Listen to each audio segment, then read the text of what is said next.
안녕하십니까? 네, 학부모 여러분. 오늘은 우리 학부모님들과 함께 학교 폭력 문제에 대해서 이야기를 나눠보도록 하겠습니다. 우리 어린이들이 또 청소년들이 밝고 희망차고 기쁘게 살아야 하는 이 세상이죠. 그런데 다양한 많은 어려운 문제가 있는데 그 중에서도 학교 폭력 문제가 지금 우리 아이들을 많이 힘들게 하고 있습니다. 그래서 그 문제를 한번 하나씩 살펴보도록 하겠는데요. 우선 학교 폭력 문제의 심각성, 우리가 왜 관심을 가져야 하느냐 하는 문제에 대해서 먼저 살펴보도록 하겠습니다. 주로 우리 부모님들께서 가장 많은 관심을 갖고 계신 것은 우리 아이가 어떻게 하면 공부를 더 잘할 수 있을까? 우리 아이가 어떻게 하면 좋은 학교에 진학하고 그리고 안정되게 직업을 찾을 수 있을까? 그렇죠? 그런 부분에 가장 많은 관심을 갖고 계신 것 같습니다. 그런데 지금 우리가 살고 있는 이 세상을 둘러보면 아주 좋은 직업, 높은 자리, 많은 돈을 가진 사람들이 갑자기 스스로 목숨을 끊거나 또는 우리가 이해하지 못할 일탈 행동, 범죄 행동 또는 비난받을 행동들을 하면서 자기가 가지고 있는 것들을 충분히 누리지 못하는 현상을 많이 보고 있죠. 우리 아이들도 너무 공부와 또 성공, 진학에만 신경 쓰다 보면 그 목표는 달성할 수 있을지 모르겠지만 결국 행복한 삶은 살기 어려워지겠다. 이 문제를 분명히 우리는 생각해야 할 것 같습니다. 그래서 우선 학교 폭력에 관심을 갖기 위해서는 행복이라는 문제에 대해서 먼저 생각해야 한다라고 말씀을 드리고 싶습니다. 참 안타깝고 슬프게도 대한민국은 지난 3년간 계속 어린이의 행복지수, 어린이가 얼마나 행복한가에 대한 수준에 있어서 꼴찌를 달리고 있습니다. 그만큼 우리 어린이들이 행복하지 않다는 이야기인데요. 조사 결과에 따르면 어린이가 행복하지 않은 이유 중에는 첫째, 가장 큰 것이 학업 스트레스로 알려지고 있습니다. 두 번째는 진로에 대한 고민, 그리고 이러한 학업이나 진로 문제 때문에 부모님들과 갈등, 이것이 많이 차지하고 있고요. 그 다음에 학교 폭력 문제가 자리 잡고 있습니다. 그래서 우리 아이들을 행복하게 해주기 위해서는 반드시 학교 폭력 문제를 생각을 해봐야 하겠죠. 여기서 우선 학교 폭력, 그래 중요하긴 하지. 언론에서 본 적도 있어. 방송에도 그런 기사가 나오더라. 그렇지만 내 아이와는 상관없는데 뭘. 이렇게 생각하시는 분들이 참 많으십니다. 그건 특정한 소수, 문제가 있는 아이들끼리 가해자가 되고 피해자가 되는 것 아닌가? 이런 생각을 많이 가지고 계세요. 실제 일어났던 사례를 한 가지 말씀드리겠습니다. 제가 상담을 했던 사례 중에 하나인데요. 어느 날 초등학교 6학년 남자 어린이가 저녁 식사 시간에 부모님께 어렵게 말을 꺼내서 질문을 합니다. 엄마, 아빠, 우리 반에 따돌림을 당하는 친구가 있어요. 그런데 그 친구한테 내가 말을 걸고 싶은데 그 친구한테 말을 걸면 말을 거는 그 친구도 따돌림을 당해요. 난 어떻게 해야 되죠? 이렇게 물어봤습니다. 우리 어머님들, 아버님들이라면 뭐라고 대답을 하시겠습니까? 네. 어머님, 아버님이 생각을 하시기도 전에 일단 즉각적으로 우리 아이를 보호해야 하니까 아서라. 행여나 너 그 아이한테 말 걸지 말아라. 우리 아이가, 내 아들이 따돌림 당하는 거 난 못 견딘다, 못 본다 라는 마음이셨죠. 그래서 그 아이에게 말을 거는 친구도 따돌림을 당한다고 하니 내 아들이 너는 그 아이에게 말 걸지 말아라, 개입하지 마라, 끼어들지 말아라 라고 이야기를 합니다. 그 아이는 네, 저녁 식사를 마쳤죠. 그날 밤 그 친구는 아파트 옥상에서 뛰어내렸습니다. 왜 그랬을까요? 그 이야기는 사실은 친구의 이야기가 아니라 자신의 이야기였습니다. 너무 아프고 너무 고민되고 너무 고통스러웠던 거죠. 갑자기 어느 날부턴가 학교의 짱이 자기를 딱 찍고 따돌리기 시작을 하는데 유치원, 어린이집, 초등학교 저학년 시절에 아주 친했던 친구들까지 자기를 슬슬 피하고 말을 걸지 않기 시작하는 거예요. 너무 힘들고 괴로웠죠. 어떻게 해야 될까? 그래서 혹시나 해서 부모님께 여쭤봤는데 내 부모님마저도 그런 경우라면 그 친구에게 말을 걸지 말아라 라고 이야기하는 것을 알게 된 순간 자기 친구 누구도 앞으로 자기에게 다가오지 않을 것이라는 것을 알았던 거죠. 이 친구는 더 이상 그 학교 폭력과 집단 따돌림의 굴레에서 벗어나지 못하리라고 생각을 했던 겁니다. 학교 폭력은 결국 그래서 우리가 생각하는 것과는 달리 딱 정해져 있는 친구만 피해자가 되는 것은 아니라는 사실을 우리는 분명히 알아야 합니다. 그래서 제가 학교 폭력이 일어난 학급에 한번 가봤습니다. 친구들과 이야기를 나눠봤죠. 30명 한 학급에서 물어봤습니다. 친구들 우리 반에 짱이 누구예요? 막 누구요 얘기를 해요. 짱이 누군지 다 알아요. 그러면 혹시 여러분들 학급에 제일 힘없고 제일 약한 친구를 뭐라고 불러요? 그랬더니 찌질이라고 하죠? 라고 누가 이야기를 해요. 그걸 다 수긍을 해요. 그러면 짱은 1번이고 찌질이는 30번이라고 한다면 찌질이 위에 29번이 누구인지 알아요? 뭐 웅성웅성해요. 28번은 그 이야기를 던지고 여러분 반에서 지금 따돌림이 일어나고 있나요? 했더니 고개를 끄덕끄덕해요. 누가 따돌림 당하죠? 자신 있고 당당하게 30번이요! 라고 이야기를 하는 거죠. 그러면 30번 친구가 만약에 전학을 가면 따돌림이 없어질까요? 다 아니래요. 고개를 다 가로질러요. 그럼 누가 따돌림을 당하죠? 29번이요. 너무나 쉬운 답이고 자신 있게 대답을 해요. 29번이 전학을 가면 28번이요. 그 다음에 물어봤죠. 친구는 몇 번이죠? 아이들이 갑자기 침묵을 해요. 그 생각은 안 해봤거든요.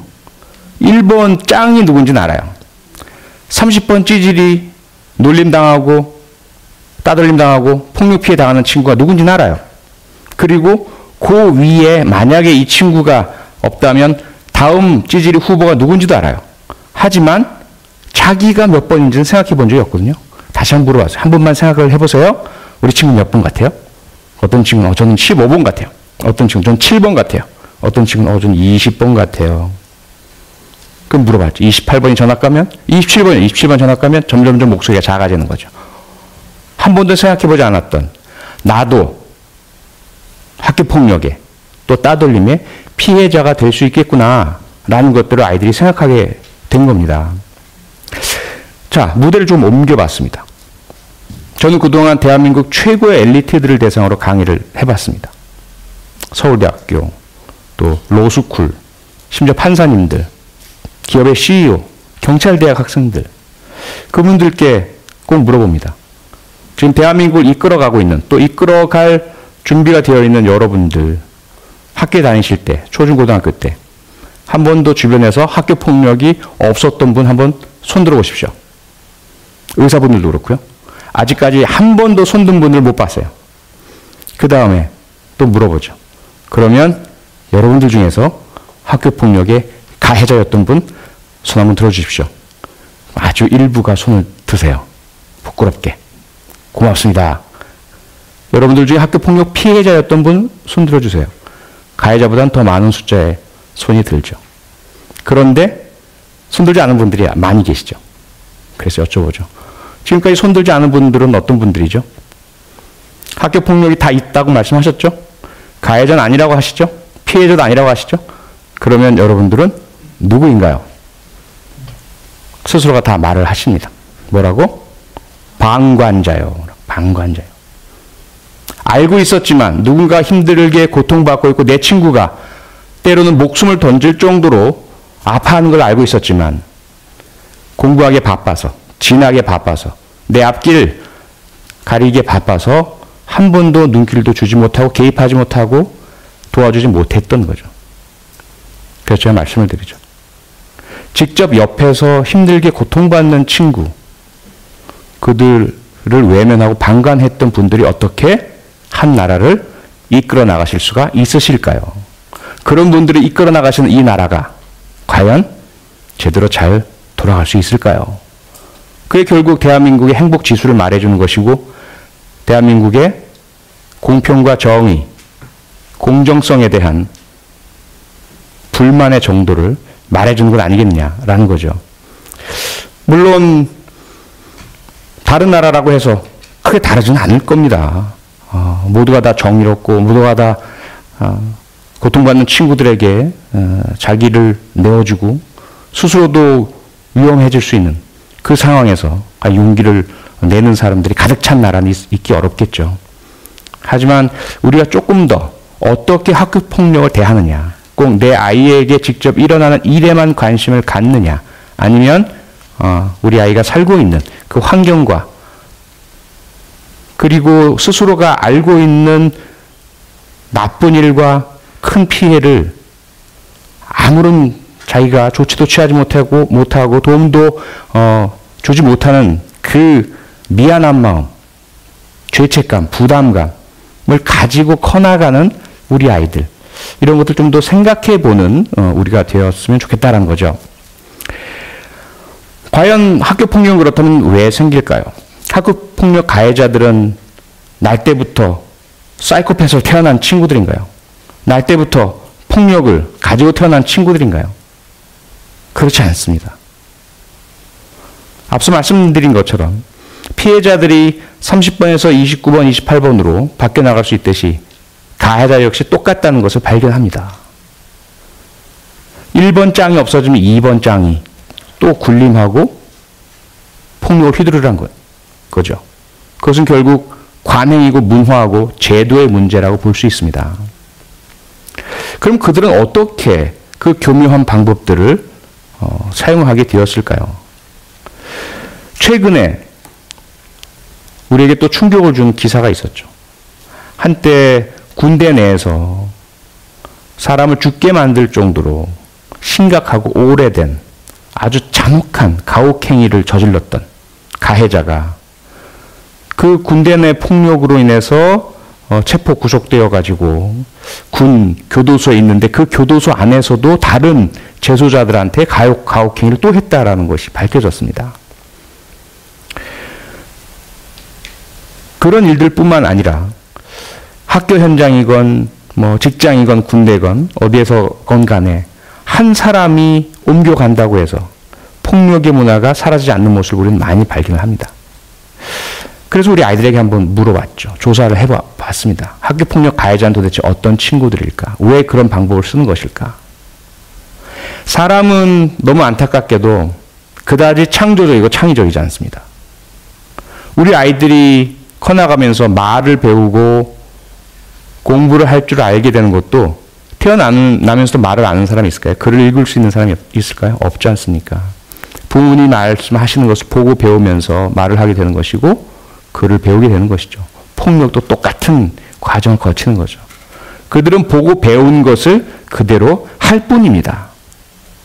집에서 부모님에게 배우는 것, 주변에서 배우는 것, 우리 사회에서 배우는 것, 이런 것들이 그대로 아이들에게 투영돼 나타난다는 거죠. 어린이들은 어른들의 거울이며 학교폭력은 우리 사회폭력의 축소판이다라고 말씀드릴 수가 있겠습니다. 그렇다면 학교폭력에 대한 접근은 어떻게 본다면 지금 당장 응급하게는 학교폭력의 가해자들을 찾아내서 그들의 폭력을 저지르지 않게 하는 것이겠죠. 지금 당장은 우리 피해자들을 구해내기 위해서. 하지만 좀 더 근본적으로 그 가해자를 빼냈을 때 또 다른 가해자가 또 다른 폭력을 저지르는 이 반복되는 악순환을 막기 위해서는 근본적인 접근이 필요합니다. 그러면 그 근본적인 접근을 위해서는 폭력의 문화, 폭력이 허용되고 폭력이 반복되고 폭력이 학습되는 우리 상황을 바꿔줘야 하는 거죠. 그러기 위해서 우리는 폭력을 좀 알아야 합니다. 지피지기면 백전백승이다 라는 손자병법의 말도 있죠. 폭력을 우리가 이겨내고 싶다면 폭력을 알아야 합니다. 폭력은 과연 무엇일까? 폭력이란 건 힘을 사용해서 누군가를 다치게 하거나 아프게 하거나 때로는 죽게 하거나 혹은 실제로 그 힘으로 상대방에게 물리적인 가해를 하지 않는다 하더라도 그럴 수 있다는 분위기를 만들어서 두려움과 불안과 공포감을 느끼게 하는 위협, 이것도 우리가 폭력이라고 합니다. 이러한 폭력은 도대체 그러면 왜 저지르게 되는 것일까요? 폭력을 저지르는 이유는 다양합니다. 우선 폭력을 저지르는 사람의 마음속에 있는 욕구와 충동이죠. 흔히들 분노 때문에 이런 욕구와 충동이 발현됩니다. 그리고 그러한 분노 감정은 한순간 생기기보다는 오랜 기간에 축적되게 되죠. 때로는 폭력을 저지르는 사람들이 상대방과 가지고 있는 관계 속에서 그 관계를 제대로 이어내가지 못하는 능력과 기술의 부족 때문에도 생깁니다. 예를 들어 서로 의견이 다르다. 또는 내가 원하는 게 있다. 그런데 상대방이 잘 들어주지 않는다. 이런 상황이죠. 이런 상황에서 우리가 대화를 통해서 설득을 하고 도우미를 구하고 또는 이번엔 내가 원하는 걸 들어주고 내 의견을 존중해주면 다음엔 내가 당신의 의견을 들어주고 당신의 원하는 것을 도와줄게 라고 하는 것이 주로 인간 사회에서 일어나는 문제 해결 방법이죠. 그런데 그런 대화, 설득 이런 것들을 하지 못하는 사람들이 주로 폭력에 의존을 하게 되는 것이죠. 이런 폭력이 많이 만연하고 있는 우리 사회에서 폭력에 대한 합리화가 상당히 폭넓게 허용되고 있습니다. 폭력에 대한 합리화는 무엇이냐 하면 폭력이 나쁜 건 안다. 하지만 어쩔 수 없지 않느냐. 필요할 때가 있다. 그리고 폭력은 효과적이다. 이런 이야기들인 거죠. 예를 들어 전쟁에서 적을 이기는데 말로 할 수 있겠느냐. 그렇죠? 범죄자가 강력한 폭력을 사용하는데 경찰관은 말로써 또는 그 폭력을 다 피해를 받고 있어야만 하느냐. 반대로 범죄 피해자는 만약에 나에게 폭력을 휘두르는 사람에게 나는 폭력을 휘두르면 안 되니까라고 그냥 당하기만 해야 하느냐. 이런 여러 가지 것들인 거죠. 여기에 또 한 가지는 교육적인 효과라는 게 있죠. 저 사람이 문제가 있어.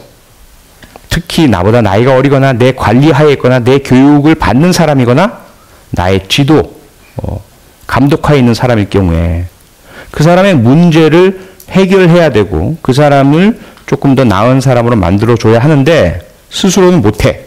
그러므로 정신 차리게 하고 아프게 하고 고통을 느끼게 해서라도 그 나쁜 걸 고쳐주고 더 좋은 사람으로 만들어줘야 할 의무가 우리에겐 있어. 이런 이야기들이죠. 이런 것들이 모두 폭력 자체가 꼭 나쁜 것만은 아니야 라는 인식으로 확산됩니다. 자, 그럼 이런 논리 앞에서 폭력을 합리화시키는 주장 앞에서 우리는 어떻게 대응을 해야 할까요? 이런 합리화가 그대로 존재하는 한 아이들도 똑같은 합리화를 배웁니다.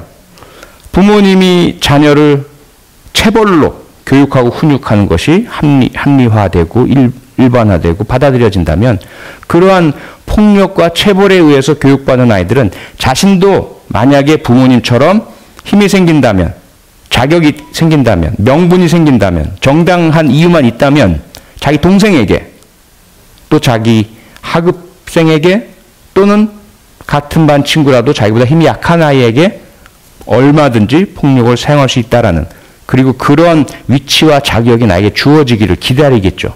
내가 당하기만 했으니까 나도 똑같이 한번 해보고 싶어. 강한 사람이 되고 싶어. 이런 욕구를 가지게 될 것 아니겠습니까? 그래서 우리는 이런 폭력의 정당화에 대해서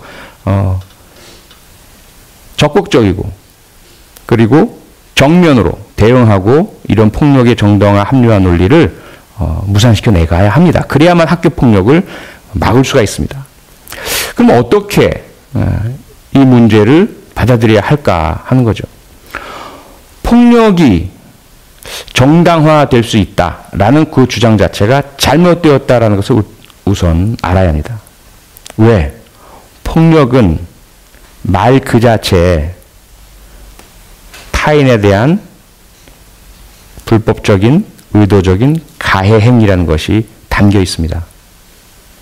즉 앞에 아무리 말이 붙는다 하더라도 예를 들자면 범죄는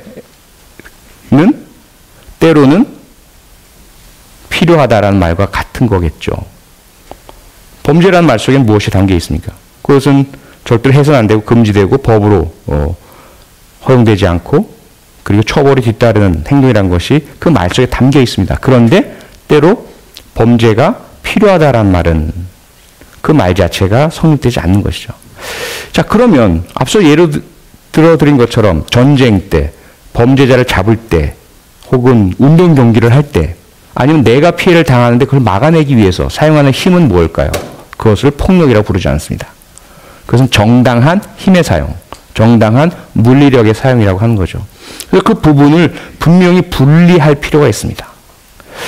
힘을 사용하지 말라고 할 수는 없지 않느냐. 그런데 다른 사람에 대해서 내가 가르치고 내 마음대로 내 감정을 표출하는 수단으로서 얼마든지 그 힘도 사용되는 건 아니야 라는 식으로 물타기 합리화가 이루어지는 것을 막으려면 어떠한 힘의 사용이 허용되는 것인가, 어떠한 힘의 사용은 정당한가를 우선 알아야 합니다. 가장 먼저 우리가 힘을 사용할 수 있고 해야 되죠. 정의를 위해서, 올바른 일을 위해서. 어떨 때? 첫째, 목적의 정당성. 올바른 바른 목적이어야 한다는 거죠. 두 번째, 목적이 정당하다 하더라도 힘을 사용하기 전에 힘이 아닌 다른 평화적인 수단을 사용할 수 있다면 그 힘의 사용은 절대로 정당화될 수가 없습니다. 목적이 정당하다. 어떤 것이 있을까요? 우리 사회 질서를 유지한다. 또는 나쁜 행동을 막는다. 교육을 한다. 뭐 이런 것들이 되겠죠. 그런데 그러한 목적 달성을 위해서 힘을 사용하는 것이 아닌 다른 수단이 있다면 힘의 사용은 허용되지 않는다는 거죠. 미리 예방한다든지 또는 그러한 나쁜 행동을 막아낼 수 있는 장치를 마련한다든지 그리고 대화와 설득으로 그 행동을 중단시키든지 할 수가 있다면 힘을 사용해서 막는 것은 막아야 된다는 것입니다. 그건 허용되지 않는다는 이야기죠.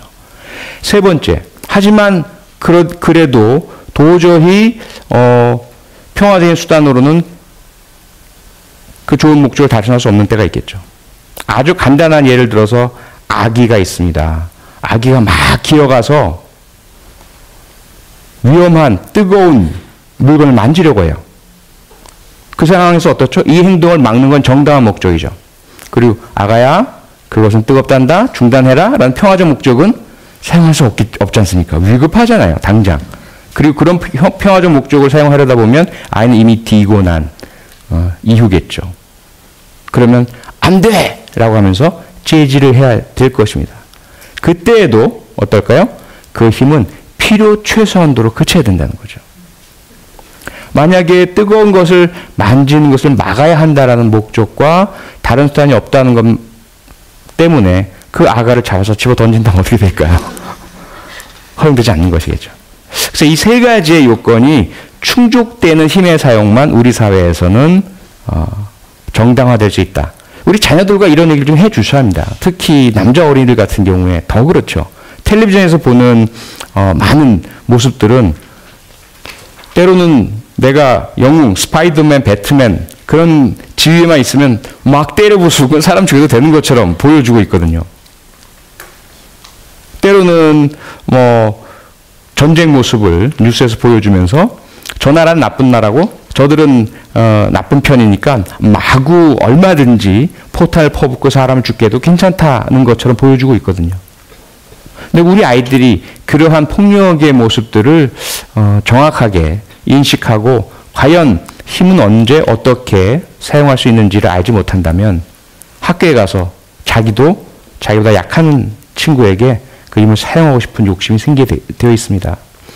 그래서 우선 정당한 힘의 사용이란 것부터 알고 난 이후에 이것을 벗어나는 것은 폭력이다 그래서 이 폭력을 일단은 절대로 허용돼서도 안 되고 받아들일 수 없는 것으로 합의가 이루어진 다음에야 우리는 비로소 이것을 막을 수 있는 그 단계에 들어설 수 있게 되겠죠. 앞서 말씀드린 것처럼 우리 사회에서는 우리 어린이들에게 너무 많은 잘못된 학습 효과를 주고 있죠. 힘만 세면 모든 것들이 허용되는 것인 것처럼 돈이 있으면 높은 자리에 올라가면 자기가 하고 싶은 대로 다 할 수 있는 것인 것처럼 그리고 돈 많고 힘 있는 사람들 그들은 약한 사람들을 괴롭히고 그들을 마음대로 부리면서 자기의 힘과 지위를 만끽하는 것이 마치도 허용되고 그래야 하는 것인 것처럼 이 잘못된 사례를 너무 많이 보여주고 있다는 것입니다. 이런 사례들 속에서 우리가 한쪽에서는 비난을 하지만 저럴 수가 있어? 어떻게 저런 사람들이 버젓이 저 위치에 있을 수 있을까? 이렇게 비판을 하지만 다른 한쪽에서는 우리 아이는 피해를 당하는 자리가 아닌 저렇게 높은 곳에 갔으면 하는 그런 바람을 또 한쪽에서는 가지고 있죠. 그래서 그런 부분들을 우리가 해결해 주지 않는다면 학교 폭력 문제는 영원히 해결하지 못할 수도 있습니다. 학교에서 짱이 찌질이라 불리는 아이를 괴롭히는 이유, 군대에서 고참이 자기보다 계급이 낮고 늦게 군에 들어온 하급 병사를 괴롭히는 이유, 우리 사회에서 갑질이 횡행하는 이유, 지위가 권력이 많고 높은 사람들이 자기보다 지위가 낮고 힘없는 사람을 괴롭히는 이유, 다 마찬가지라고 볼 수 있습니다. 약자를 괴롭히는 이유, 그건 무엇이 있을까요? 첫째, 이들에게는 공통적으로 발견되는 것이 분노입니다. 우리 사회를 참 분노케 했던 대한항공 전 부사장 조현아 씨의 경우 비행기를 돌리게 만들 정도의 엄청난 분노 에너지가 뿜어져 나왔죠. 군대에서 일어났던 그 폭력의 가해자도 자신의 분노를 표출했습니다. 역시 최근에 우리를 충격에 빠뜨렸던 대학 교수가 자신의 제자이자 자신의 연구소 직원인 사람에게 폭력을 가하다 못해서 인분까지 먹였던 그 참혹한 사건. 그 사건의 가해자들 역시 분노의 표출이었죠. 폭력이란 것은 결국은 분노라는 것을 상당히 많은 부분 담고 있습니다. 학교 폭력의 가해자들도 만나보면 이들은 화가 나 있습니다. 피해자들에게 화가 나 있는 경우들도 있지만 그보다 훨씬 더 많은 경우는 피해자가 아닌 다른 곳에서 이미 분노가 만들어져 있었던 친구들입니다. 자신의 가정에서 그리고 학교에서 또는 자신의 미래에 대한 불안 때문에 여러 가지 이유로. 사실은 학교 폭력이나 군대 폭력이나 어떤 폭력이든지 간에 피해자의 잘못은 없다라고 해도 과언이 아닙니다. 결코 이 세상에 맞을 짓을 하는 사람은 없습니다.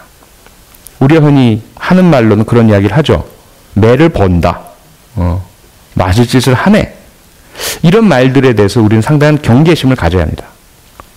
사람이 잘못할 수 있겠죠. 경우에 맞지 않는 말을 할 수 있고 화를 돋구는 이야기를 할 수도 있고요. 엉뚱한 다른 사람들이 동의하지 않는 행동과 말을 할 수도 있겠습니다. 그런 행동과 말을 하면 반드시 폭력이 가해져야 하는 것인가요? 그렇지 않죠. 잘못되고 나쁜 행동에 대해서는 그에 맞는 적절한 조치들이 다 마련되어 있습니다. 우리에게는. 그렇죠. 그동안 수천 년의 우리 역사 속에서, 인류의 역사 속에서 우리 사회의 규율, 기강, 질서, 그리고 공동체의 안녕, 행복 이런 것들을 위해서 이것을 해치고 깨트리는 개인들의 잘못된 행동을 막고 또 처벌하기 위한 법과 규범과 윤리와 도덕과 종교와 문화들을 만들어내 왔습니다. 그걸 우리가 다 거부하자는 말입니까? 폭력이란 것은 언제든 어떤 때든 누가 어떤 행동을 하더라도 결코 허용할 수 없는 것이라는 것을 우리는 분명히 알고 있어야 합니다.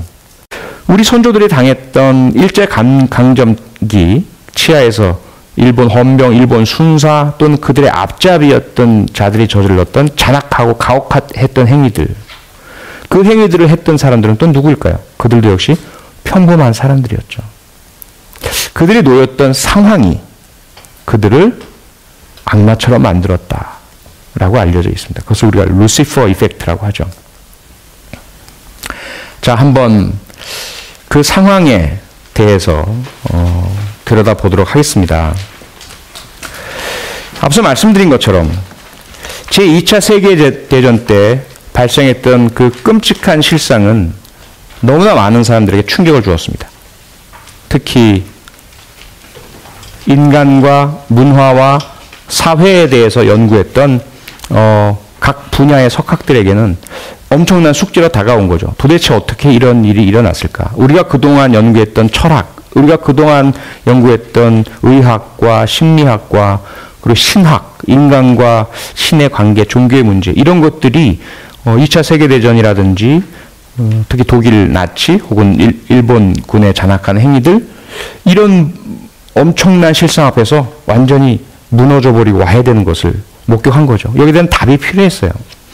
지금 우리가 겪고 있는 또 목격하고 있는 ISIS라고 하기도 하죠. 이슬람 국가라고 스스로를 칭한 테러 집단들이 하는 모습들을 보십시오. 사람의 목을 자르고 그 모습을 동영상으로 공개하고 특히 그 피해자들은 아무런 죄도 없는 사람들 아닙니까? 그들과도 관계가 없는 사람입니다. 오히려 힘없고 가난하고 약한 분들을 도와주겠다라고 그 시리아라든지 내전이 일어나고 있는 그곳에 위험을 무릅쓰고 갔던 자원봉사자분들도 계세요. 기자분들도 계시고. 인간이 어떻게 그런 짓을 할 수 있을까?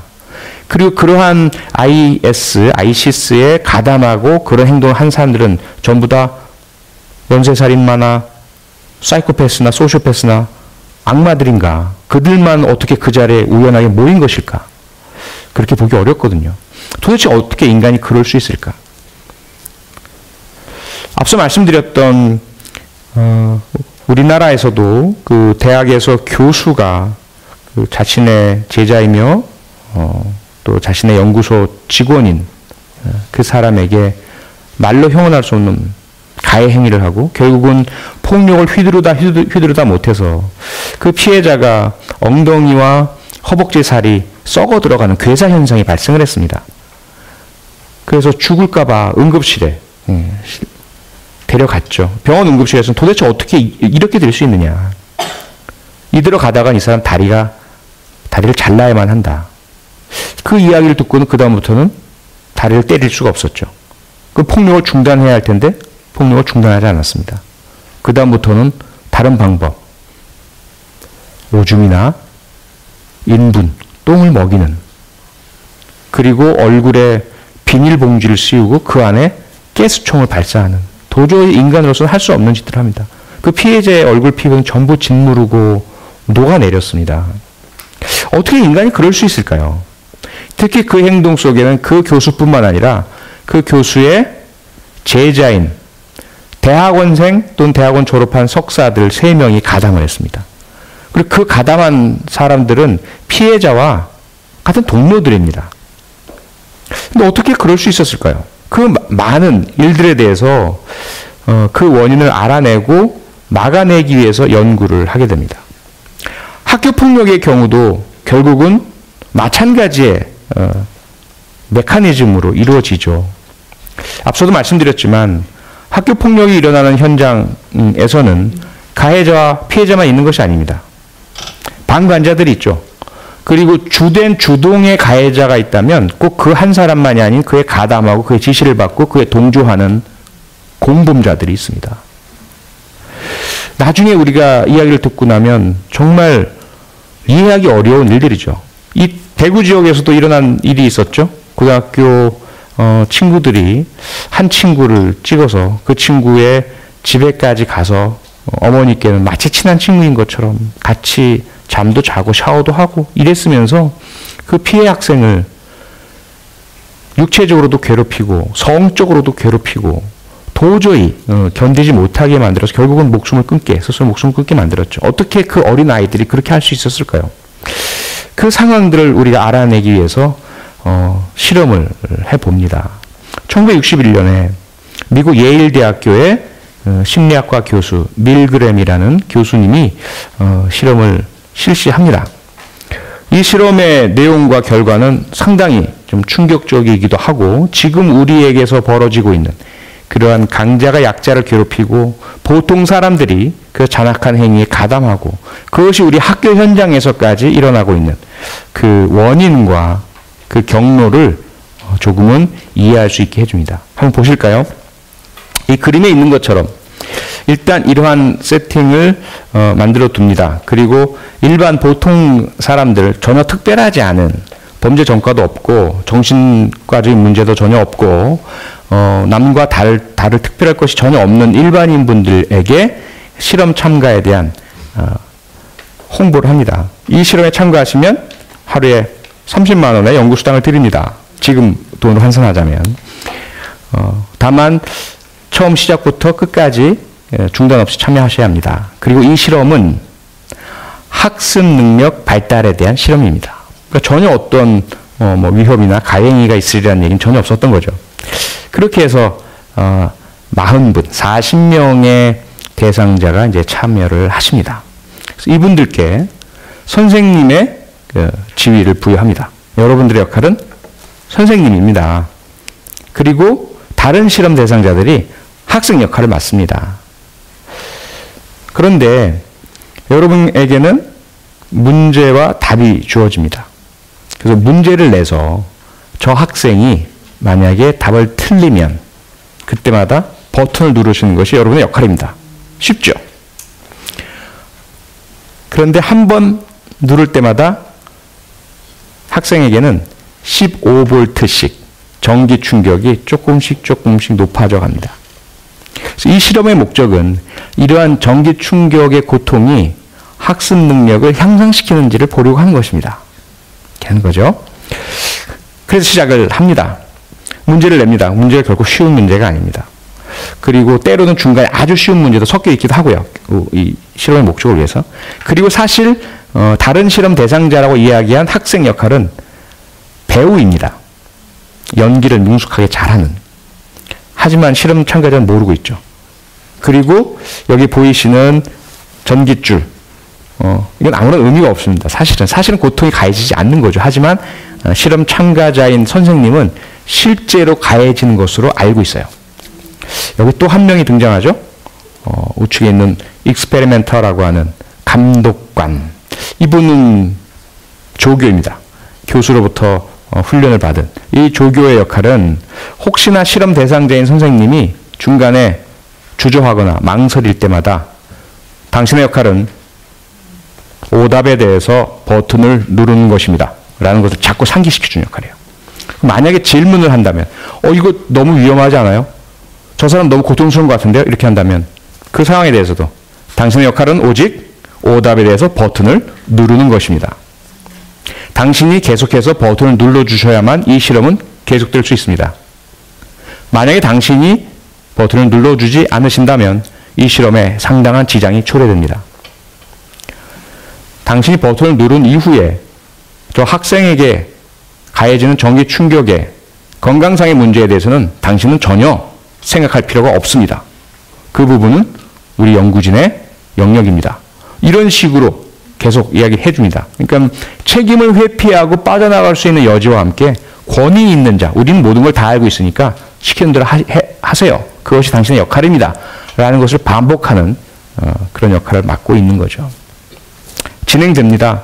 한 번에 15V 문제 하나 틀렸습니다. 두 번째 틀렸는데 30V, 세 번째 45V. 처음에는 재미도 있습니다. 짜릿짜릿한 그런 가벼운 충격이 가해지는 것 같고 뭔가 나에게 어떤 고난이 생긴 것 같기도 하고 우리가 게임하다도 그렇잖아요. 게임에 틀리는 친구에게 인디안 밥을 먹이거나 또는 꿀밤을 때리거나 아니면 손목을 때리는 것 같은 그런 효과인 거죠. 그런데 점점 시간이 지나가면서 이것은 장난이 아니다라는 생각이 드는 거죠. 그리고 사전에 어떤 이야기를 해주냐면 450V가 가장 인간이 수용할 수 있는 전기 충격의 마지막 단계이고 이 충격을 4회 이상 받을 경우엔 사람이 사망할 수도 있습니다라는 이야기를 해줍니다. 대단히 위험하다는 것을 알려주는 거죠. 그리고 심장이 약하거나 혹시나 일반인보다 건강상의 문제가 있을 경우에는 250V 이상에서도 문제는 생길 수 있습니다. 이런 이야기를 미리 해줍니다. 자, 어떨까요? 우리 어머님들이 또 아버님들이 이 실험에 참가하고 계신 상태라면 중간에 그만두면 나는 30만 원의 실험 수당을 못 받습니다. 그리고 나 때문에 이 실험의 전반적인 진행에 문제가 발생을 하고 실험이 실패할 수도 있습니다. 그리고 자꾸 의문을 제기할 때마다 권위를 가진 감독관이 계속하십시오. 당신의 역할은 버튼을 누르는 것입니다. 다른 문제는 생각하지 마십시오. 라고 계속해서 압박을 하기도 하고 책임을 면제해 주기도 하고 요구 종용을 합니다. 어떻게 하시겠습니까? 라는 거죠. 이 당시엔 어땠을까요? 이 40명의 참가자 중에서 과연 몇 명이나 이런 비인간적인 행동은 나는 할 수 없어요. 나는 30만 원 포기할 겁니다. 이 실험 중단돼도 나는 상관없어요. 이렇게 했을까요? 과연 몇 명이나? 또는 모든 사람이 다 참여했을까요? 이 실험의 배경에는 아주 작은 실험실이긴 하지만 이것을 조금 확대시키면 2차 세계대전, 히틀러 나치의 집단 수용 캠프 같은 곳이고 일본군의 731 부대 같은 곳이고 그리고 우리나라 대학 교수의 그런 인분을 포함한 잔악한 가혹행위가 벌어졌던 그 현장이 될 수도 있고요. 군대 내에서의 그 이해하기 힘든 충격적인 가혹행위 현장이 될 수도 있고 우리 아이들이 다니고 있는 학교 현장이 될 수도 있습니다. 이 실험에서는 26대 13대 1이라는 결과가 나타났습니다. 26명은 끝까지 쭉 간 사람들입니다. 어차피 이건 내 책임이 아니니까 미리 설명을 들었고요. 저 학생이 비명을 지르고 고통 속에 몸부림치고 혹시 죽을지도 모른다는 그건 내 책임이 아니니까.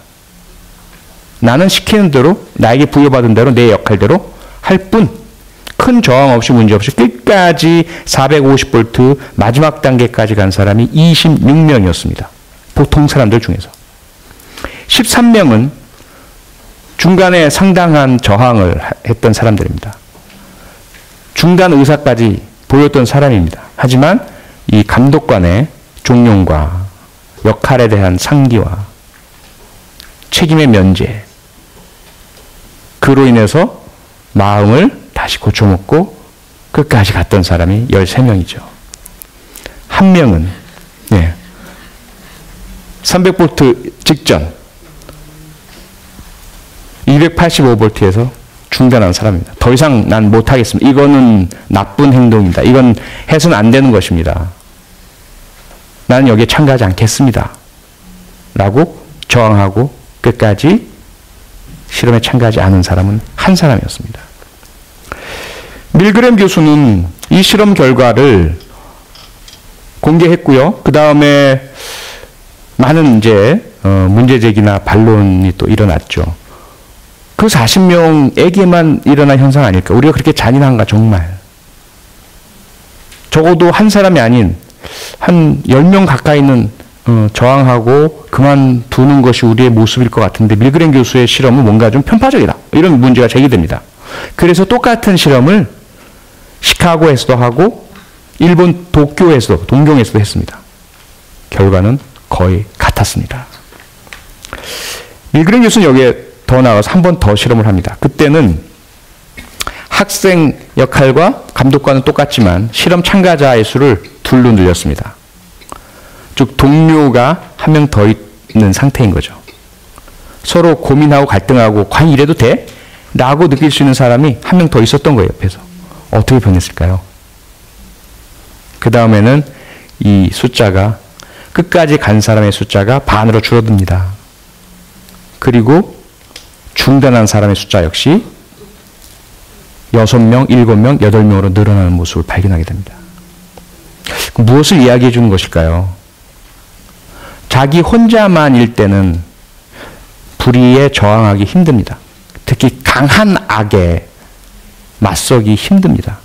하지만 단 한 사람이라도 그 어려움과 고민을 함께하는 사람이 있을 때 그 저항력은 엄청나게 커진다는 거죠. 그래서 우리 어린이들, 우리 청소년들, 우리 학생들, 학교폭력 현장에서 가해자가 되는 친구, 피해자가 되는 친구, 또 방관자가 되는 그 친구들에게 우리는 무엇을 어떻게 해야 할지, 이 밀그램의 실험은 어느 정도 힌트를 주고 있습니다. 가해자에 대해서는 가해자대로의 접근을 해야 되겠죠.